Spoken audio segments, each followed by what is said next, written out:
ভাই ৭৫০০ টাকা নাকি টিভি দিচ্ছে? ইয়েস, মাত্র ৭৫০০ টাকায় টিভি এবং আজীবন ডিসপ্লে। কথা বলছি নিপটন ইলেকট্রনিক্স থেকে।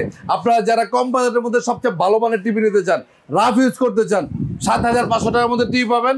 আর যারা স্মার্ট টিভি নিতে চান, আজীবন ডিসপ্লে দেখতে চান, তাদের জন্য হচ্ছে ৮৯০০ টাকা। খালি বাক্সই দেখাবেন, টিভিটা দেখান। ৮৯০০ টাকার মধ্যে 24 ইঞ্চি স্মার্ট টিভি ভাই তো বেজেললেস, একেবারে ফ্রেমলেস এর মধ্যে আজীবন ডিসপ্লে আছে।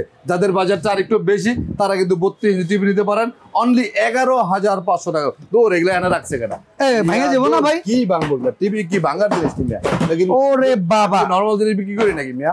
দেখছেন স্টক কি পরিমাণে? মাত্র ১১৫০০ টাকার মধ্যে 32 ইঞ্চি স্মার্ট টিভি এবং আজীবন ডিসপ্লে। যাদের বাজেটটা আরেকটু বেশি বা মজবুত, আর একটু মজবুত টিভি নিতে চান, ১০০০ টাকা বাড়াইলে ১২৫০০ টাকার মধ্যে 32 ইঞ্চি স্মার্ট ডাবল গ্লাস টিভি পাচ্ছেন। আমাদের শোরুমটা হচ্ছে উত্তরা হাউস বিল্ডিং, এসআর টাওয়ারের ২য় তলা ২৪৮ নম্বর দোকান, নিপটন ইলেকট্রনিক্স। সারা বাংলাদেশে কোনো প্রকার অ্যাডভান্স ছাড়া ডিরেক্টলি হোম ডেলিভারির জন্য অর্ডার করতে পারবেন।